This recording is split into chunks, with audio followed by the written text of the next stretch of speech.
reception on Gonarch Collective's Zen chapters is mixed. Some praise it for its visuals, while others either like Zen, but don't like anything starting from Interloper, or even all Zen chapters as a whole. Today, I will be talking about all Zen chapters in general, and why it left a substantial amount of players with a negative impression on what Gonarch Collective did beyond Earthbound levels.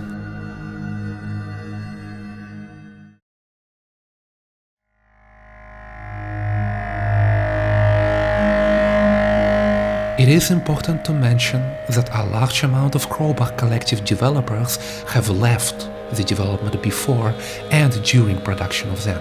That is largely connected to the long development time for the game starting in 2004, and because it is suggested that the development team largely consisted of college dropouts. The team behind Black Mesa is not a real studio, it is rather a collective of modders working on Half-Life 1's remake, or in this case, using a new label, Reimagining, trying to redevelop the entire game on Half-Life 2's engine, which is still constrained by extremely serious limitations.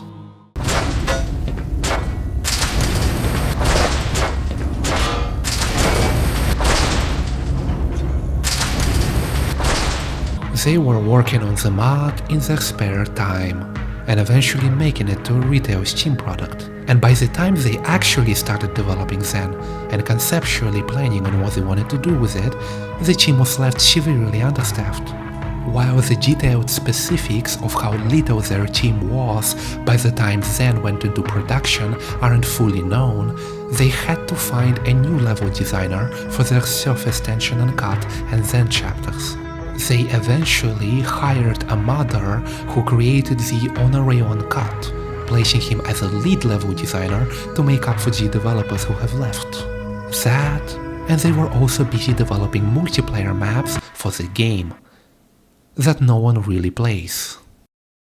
They had to take such a desperate measure to hire a pizza delivery guy and promote him to a lead level designer, promising him a good ticket into the gaming industry, only for him to end up doing something a lot less useful. Making a yet another roguelike shooter. And that right here explains us why Zen feels like an out-of-season April Fool's joke. The project lead for Black Mesa also changed. Therefore, some of the Earthbound levels also changed and got a redevelopment after the free mod version. This is approximately what happened and partly explains why the development for Zen took so long, as they've also decided to modify Source Engine with new lighting tweaks. They wanted Zen to have modern rays, volumetrics, and a bunch of cinematic mod-styled lens flares sticked everywhere. The visuals haven't really improved beyond that in any significant capacity as demonstrated in these clips here. I mean, look at how outdated this looks. For some reason, they removed MSAA anti-aliasing and replaced it with FXAA, which is pretty much the worst anti-aliasing method. Their statement was that they removed it because of the artifacts, when FXAA literally makes the picture look like this. Honestly, even cinematic mod often looks more impressive. Do our benefactors really know what's best for us? What gives them the right to make this kind of decision for mankind?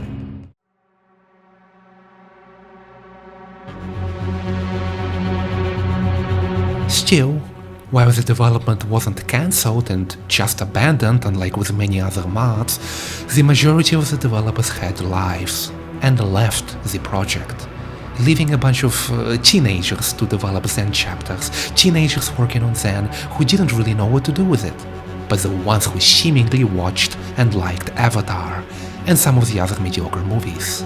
This is how a very generic and mediocre looking Zen take was born. The one that lacks any creative ideas and thoughtful effort. Somebody had to explain to them that quantity doesn't always mean quality, and what we got in Zen is just a really long and boring slog that barely remotely feels close to what Half-Life is all about. Sometimes it's important to stop in time and see what you're making is just not very good. The development of Zen went through many different iterations as they didn't have many qualified artists or creative talent, and also didn't really know what to do with it. On one hand, you get a lot of blurry statements coming from Valve that they weren't satisfied with their own version of Zen, and on the other, you have a choice for Zen that either follows Half-Life 1's design hand to hand or tries to reach something a lot more impressive. Only what that a lot more impressive wasn't entirely clear to Crowbar Collective. By looking at the version of Zen that they've put out, it is just substantially longer than the Half-Life 1 Zen. But is it a lot more impressive in any ideas, mechanics or puzzles that you actually come across? Is it anything more than just a lengthy, wannabe, eye-candy version of Zen? Does it explore anything unique and advanced beyond just the most generic plug puzzles where you have to plug the plugs at the right place? Or bomb puzzles where you have to... never mind. I think you've got the idea.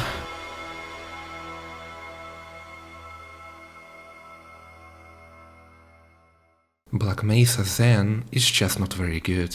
It doesn't feel creative or even advancing for how long it takes to complete. The entire game up to this point that was closely based on Half-Life 1 actually had fun ideas and a sense of progress, where the player acquires new weapons, sees new enemy types, or some narrative pieces with occasional NPC interactions. You should see the other guy. Zen is completely devoid of that, and not in a good way. Even if they wouldn't include any new narrative pieces, and they didn't have to, Zen had the potential to be something more powerful and meditative, but something that wouldn't leave the player bored, wondering, is it too boring? Does it drag for too long? When am I gonna see something truly new that's worth being excited about? Those are the questions that many players have subconsciously asked themselves while playing Zen.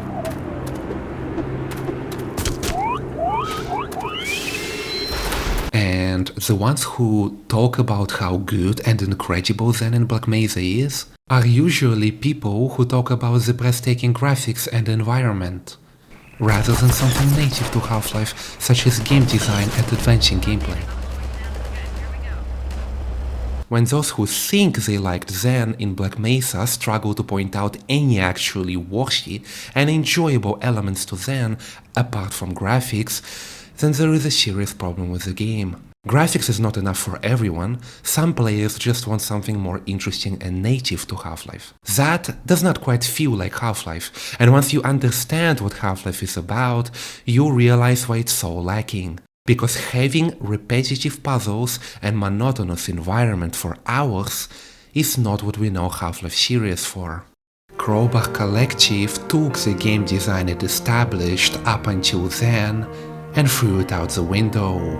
It's not exactly a thrilling, exciting or fun gameplay to get through the levels. Zen and Black Mesa received barely any resemblance to Half-Life 1 Zen, as it had a full art style shift. And while Zen does explore some different environments throughout the chapters, it barely reaches the style and look of Half-Life 1's version of Zen. Only near the very end, and even then, the same repetitive looks to levels drag on for quite too long. Zen was originally supposed to be other-dimensional border world with a vibe of horror, strange structures, creatures and environments, taking place on collection of split islands in a relatively gloomy, lonely and oppressive environment where a human feels small and out of place. An environment where human emotion doesn't take place, because it's a cold, isolated alien environment. Half-Life 1 briefly explores that and doesn't outstay its welcome. It is supposed to be a combat-intensive section of the game, a final push that instead of trying to impress you with rays and volumetric lighting, tries to impress the player with creatures and small set pieces, while also challenging the player with platforming, intense combat, and traversal through constructed, narrow and uncomfortable alien interiors, which is how Zen arguably should look like.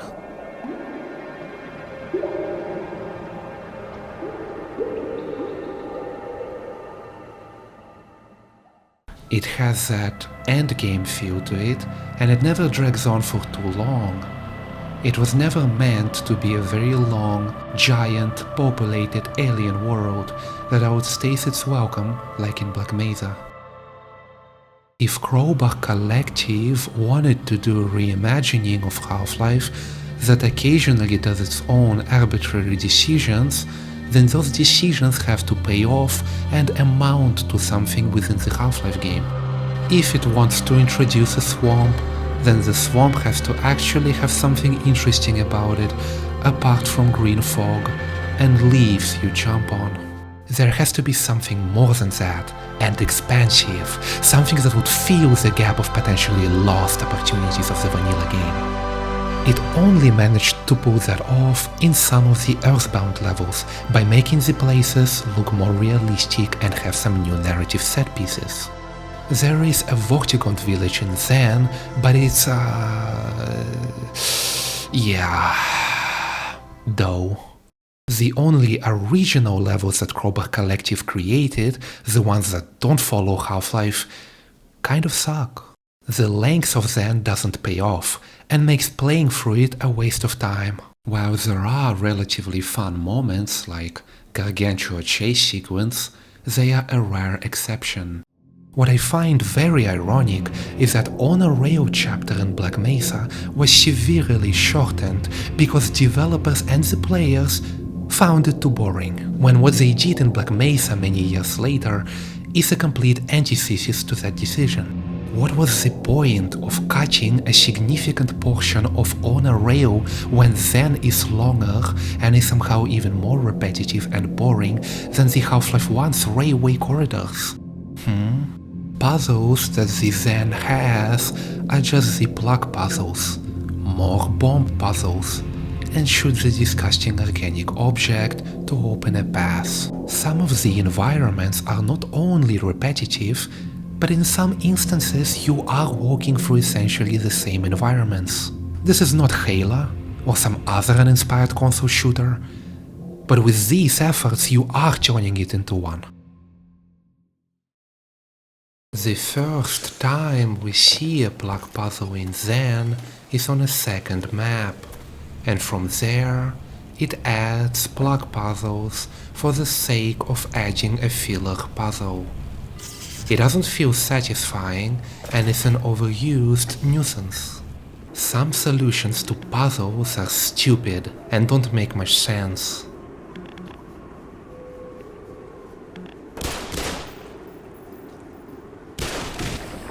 I wonder how long it took them to come up with that one. Puzzles feel very random.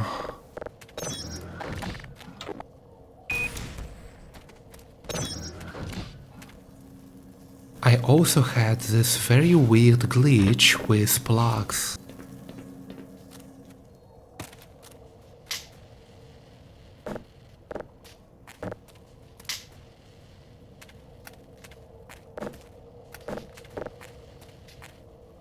It's also extremely easy to soft lock yourself. It didn't seem to go through much testing. Or they were just too lazy. Plug puzzles persist in Interloper and are used there even more excessively. The lack of originality is staggering and completely contradicts Half-Life Legacy and game design approaches. While the developers aren't a big studio, neither were Valve at the time of Half-Life 1's development. Crowbar Collective would be better off removing the puzzles entirely if they weren't able to implement anything better. It's better to have none of those things rather than bore the player out of their mind. The plug puzzles, however, is not the only problem. Some sections are pretty confusing, and fire doesn't do any damage.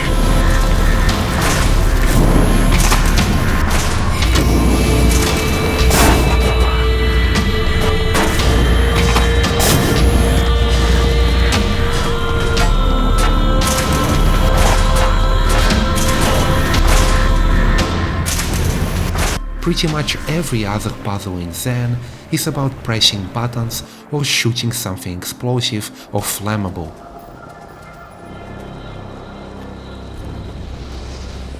This is how low the bar is. Funnily enough, when you do come across a plug puzzle in episode 2, it feels far more original than any plug puzzle in Black Mesa, and also feels far more satisfying because there is a real solution to the puzzle. Okay, power's on up here.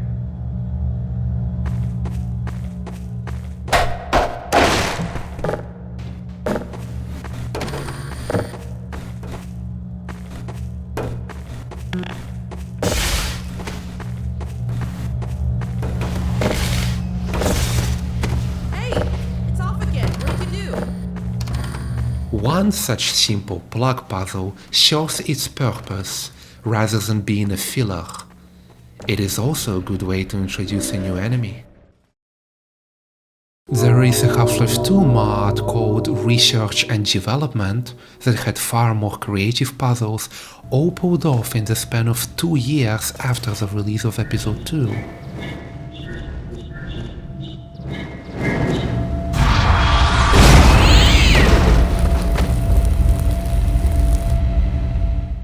Black Mesa team has a lot to learn from those who actually have creative ideas.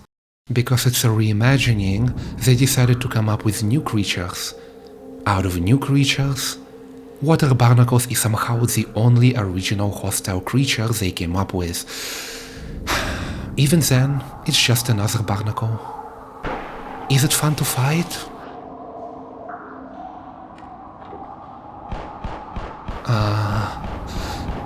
No. It literally changes the position of my camera as soon as I'm grabbed and ungrabbed. It looks bad. Oh, and explosive hound eyes. How could I forget? They are quite forgettable. While they added swamp, you won't actually see any cool new creatures in the swamp. The ones that would make it look less like a facade. You won't see them here. Any new creatures? Then there are those explosive plant bombs.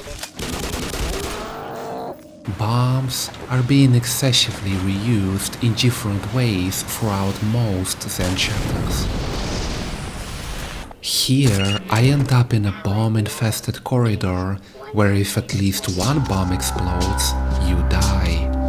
In theory, it is supposed to be fun, but none of it looks, feels and sounds right. Bombs don't make any sound, despite intense pulsation. Here I decided to leave a satchel charge in order to test the functionality of those bombs, just to see how lazy the developers are. And at the end, I explode the bombs and make my way back to see that only some of the bombs got exploded, and that it wasn't a real chain reaction. Apparently, the player is prone to die here if one of the bombs trip, meaning it's literally just a script, an invisible trigger the player is in. If you explode at least one of those bombs in a specific invisible trigger area, you die anyway, even if there is nothing that explodes near you. This is a slop.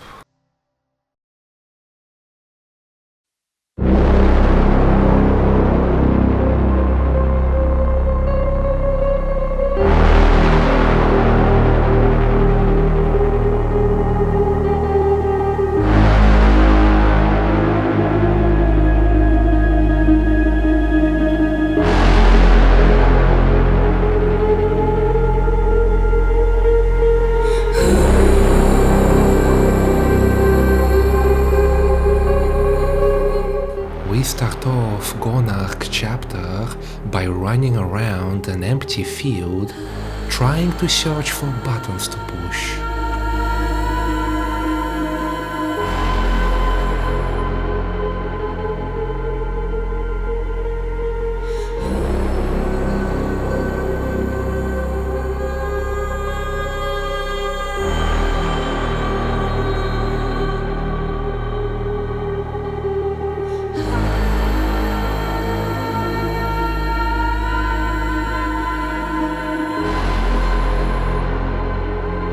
And then, when a battle does start, we get a cutscene as an introduction towards the boss.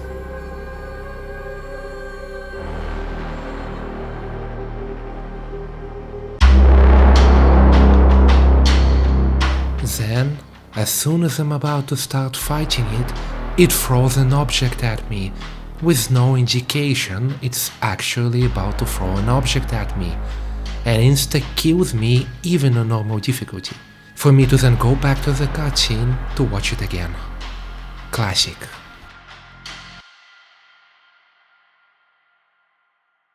This marks the start of a chapter that tries to artificially overemphasize how much of a big and scary boss it is by continuously pulling you out of combat with it, thus ruining the dynamic. The whole idea of Crowbar Collective was to make everything longer, and their efforts to hyperbolize how epic a battle against a Gonarch should be ends up in a far too artificial and unconvincing gameplay that strives away from Half-Life 1's soft but grotesque realism. While the boss battle is far more dramatic, due to all the build-up, it results into something overextended. It drags for far too long, in between the chase sequences, introducing more button pressing and an extremely long, unintuitive and boring drag. It doesn't feel like you're playing the boss battle in one breath, because it is filled with unnecessary filler sequences that make it way longer than it should be. It would be far more engaging to have an uninterrupted boss battle mixed with chase sequences rather than make player walk through unnecessary locations that add nothing to the gameplay.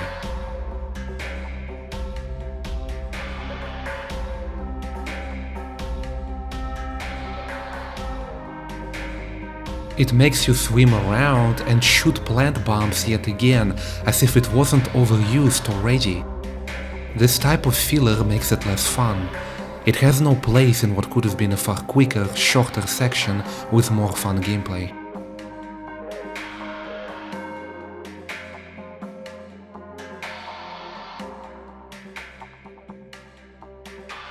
It is clearly trying to be longer for the sake of being longer. This entire location has absolutely no value.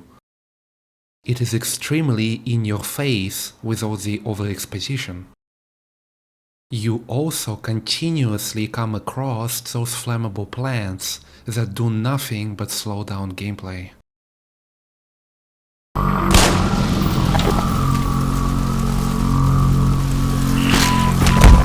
Minor lacerations detected.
just because it is a boss battle, it doesn't mean that the monster has to be annoying or necessarily too powerful.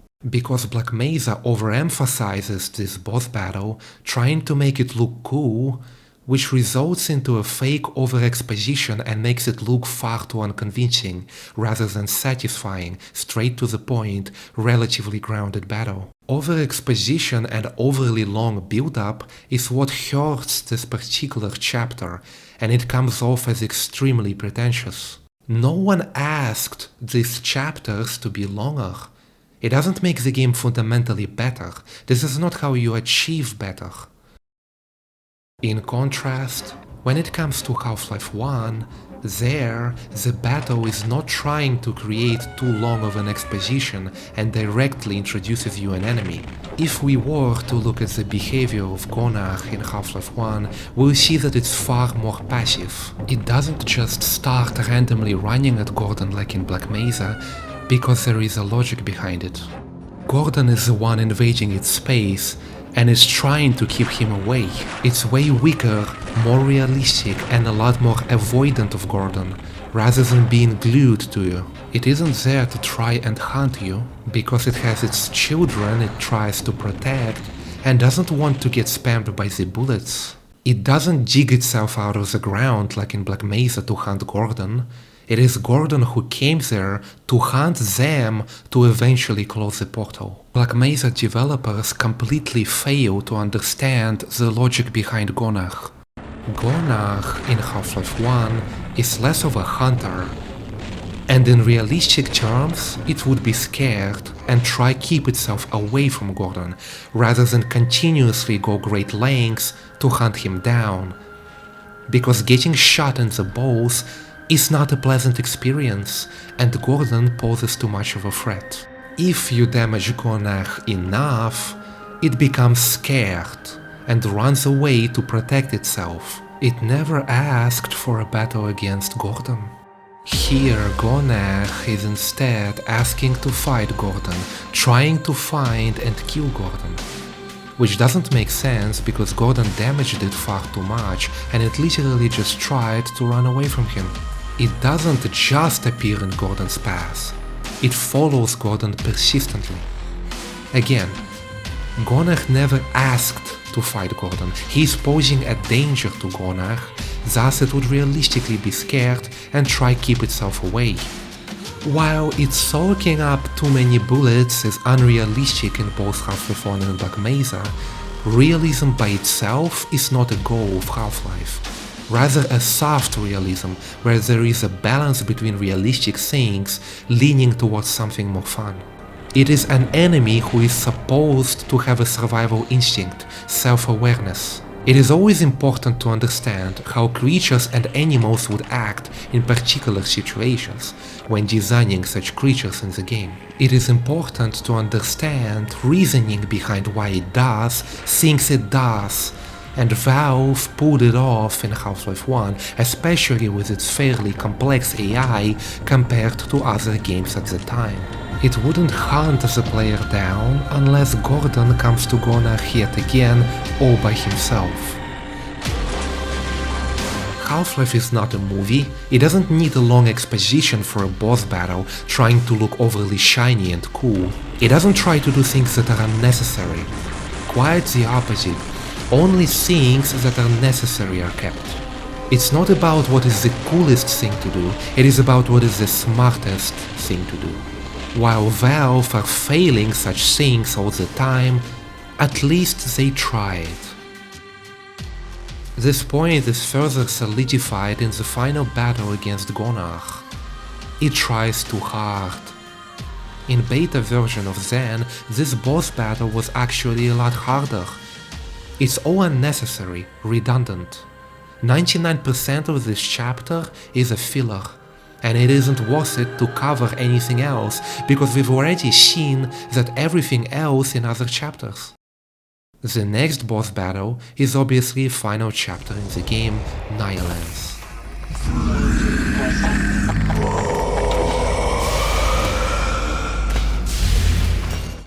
The actual battle against Nihilanth is honestly too funny. It feels like a cartoon and takes an unnecessarily long time to finish. This boss battle has multiple stages, but just because it is a boss battle against a big floating enemy, it doesn't mean that it has to hyperbolize itself to such an extent.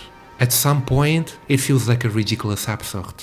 And it doesn't fit Half-Life's grounded nature too well. There is too much combat and things going on, to the point that it seems like it's trying too hard for what it's worth.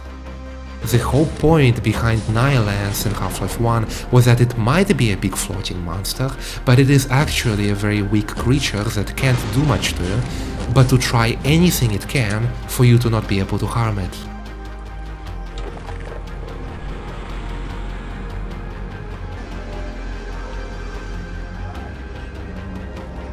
It is just a creature that holds a portal connection with Earth, not some super evil, powerful monster that can change the landscape around you or throw fire at you.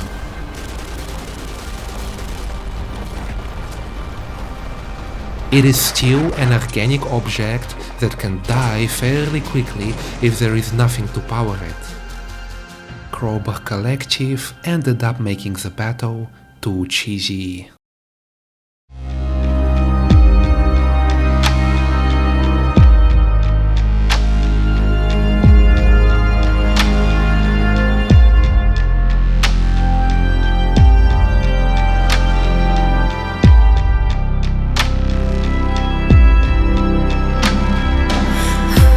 There you go, he ruined it again.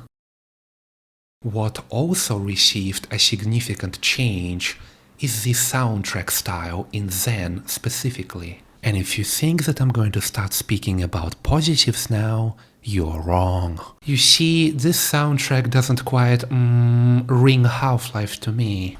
Almost every single soundtrack is filled with women's vocals.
only is having constant, frequent usage of vocals across many different soundtracks is one of the most anti-Half-Life things for the composer to do, but the women's vocals are layered on top of instrumentals, very loudly, making it very difficult to distinguish individual notes and instrumentals.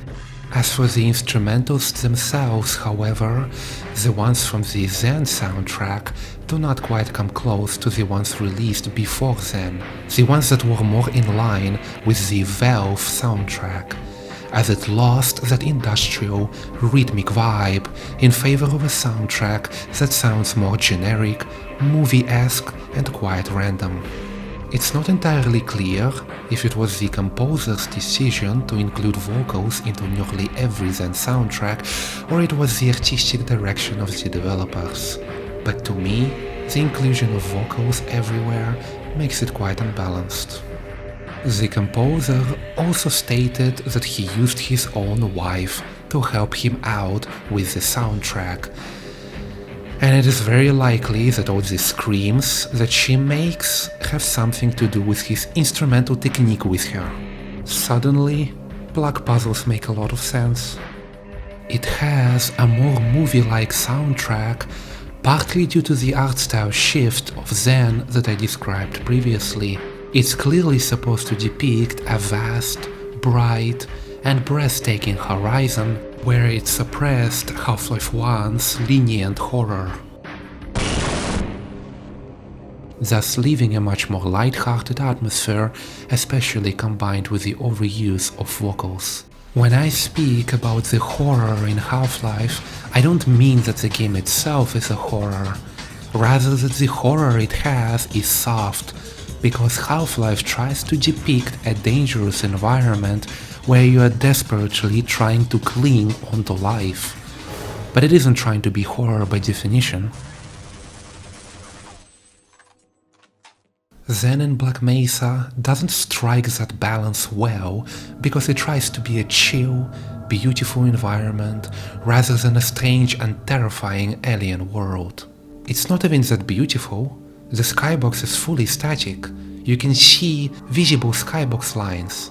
Limitations of Source are still very much visible. I mean, look at that. What beautiful graphics are we talking about here?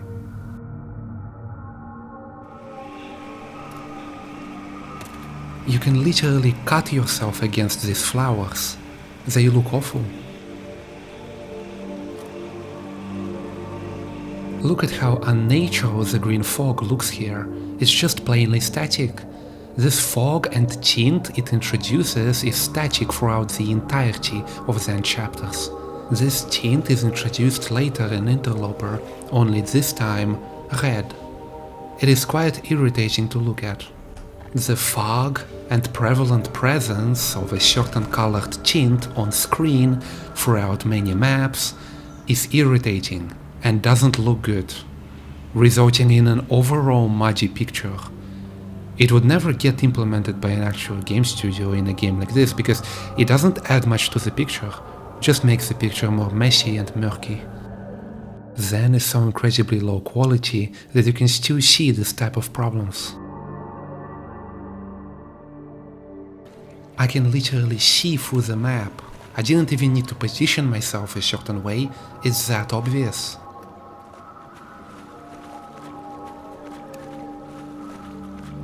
Crowbar Collective modified Source Engine's lighting, but the limitations, blurry textures, lack of real tessellation in the landscape are still very apparent. The engine wasn't modified and changed to the level of Titanfall and Apex Legends, which also use a modified Source Engine. Therefore, Zen is still being dragged down by Source Engine's limitations. And on top of it, lack of developers' creativity. It's severely devoid of creativity. Crowbar Collective's take on Zen is extremely standard. It feels as if J.J. Abrams directed Zen and its visual style, trying to boil everything down to the most uninspired and generic art possible, the cheapest tricks to impress an average player rather than make the player truly impressed and shiver at the face of enemy-infested other-dimensional alien world. For those who hate it, I could not respect your opinion more, and for those who love it, I question your sanity.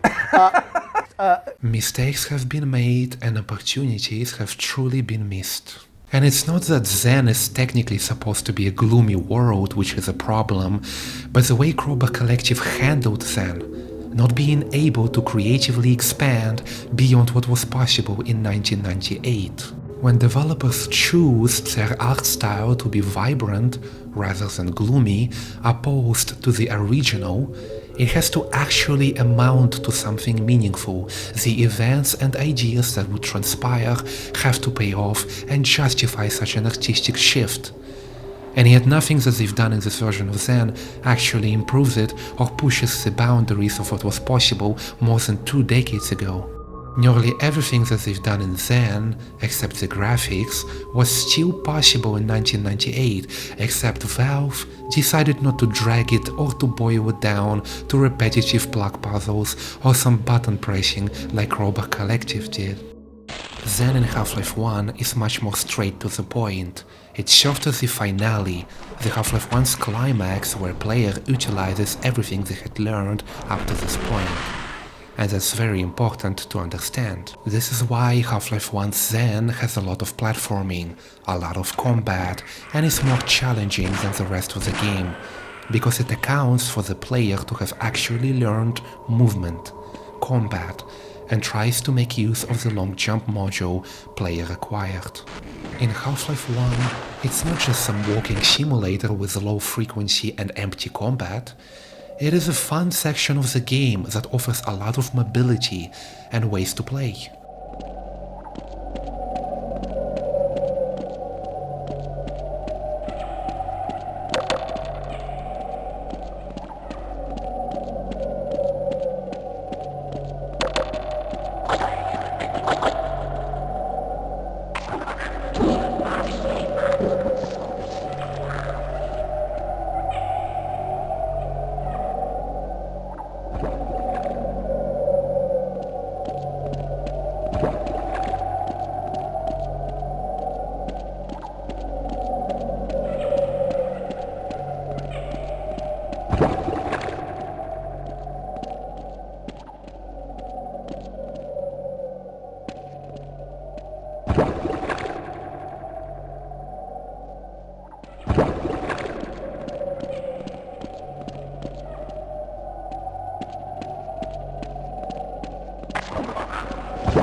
When Gabe New states that he wanted to do more with Zen, he meant just that.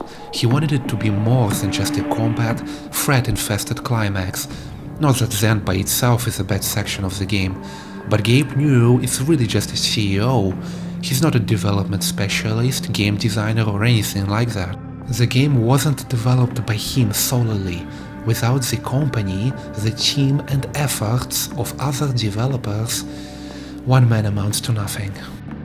The community simply twists the words of Gabe New in favor of narratives spread by YouTubers because the Half-Life community loves to spread the opinions that Zen is the weakest section of Half-Life 1, which is one of the most forced opinions in the community ever. Narrative of Zen being worst chapter in Half-Life 1 specifically is spread due to the influence of YouTubers and viral non-constructive opinion. And because players are just too bad at movement mechanics. After all, this is the reason why players can't play Ricochet. It actually requires movement skills.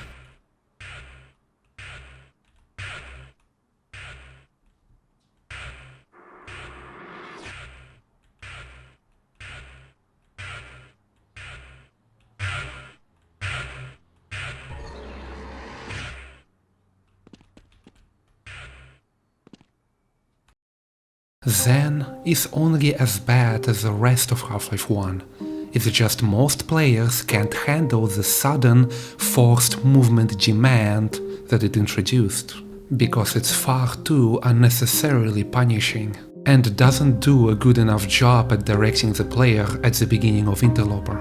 However, the entire game has a lot of flaws. Black Mesa Zen managed to be inferior to Half-Life 1 Zen, because it has even more platforming, only this time amplified, now truly repetitive, overused and useless, rather than occasional platforming making use of the long jump module in Half-Life 1.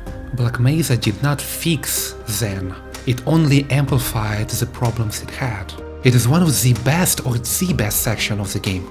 It is a combat-intensive and fast culmination, the peak of Half-Life 1's gameplay, that anyone who knew how to play games never truly had any serious problem with.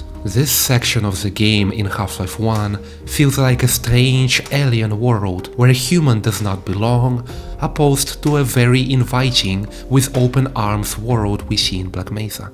If anything, Crowbar Collective is supposed to have more regret over their own version of Zen than Valve for Half-Life 1.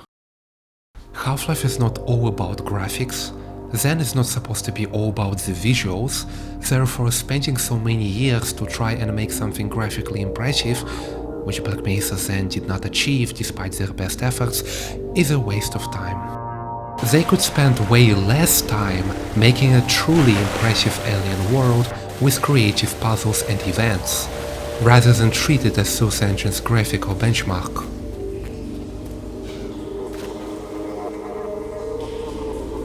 While Half-Life itself never quite had a lot of exploration, it had some, but the levels were more or less linear, which wasn't necessarily a bad thing, because shorter and more direct exploration, where it's easier to find resources, can all impact average players' interest positively, as it makes levels more straight to the point and the gameplay process significantly faster.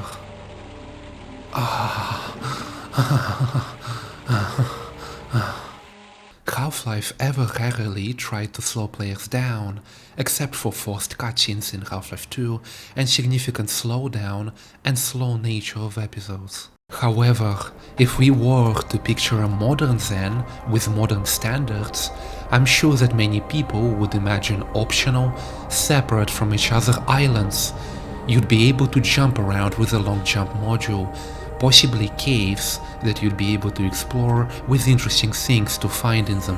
However, as soon as you start Zen in Black Mesa, it never scratches that itch, and you never see anything like it.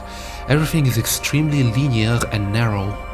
Because Black Mesa is a reimagining, and Zen is significantly larger than just a collection of small split islands of Half-Life 1, they had a perfect opportunity to expand its exploration aspect, rather than making everything a forced slog with pointlessly long levels.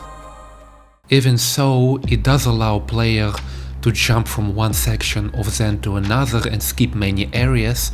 It doesn't classify as exploration and fair and balanced non-linear gameplay. Zen's length should have been optional, rather than so long and uncreative that you can clearly spot severe shortage of developers' creativity, where they are just trying to make Zen as long as possible just for the sake of it, and to justify long development times for the game. Again, just because Valve wanted Zen to be much more impressive, it doesn't mean that it necessarily had to be longer. It doesn't mean that you have to make it a monotonous grind.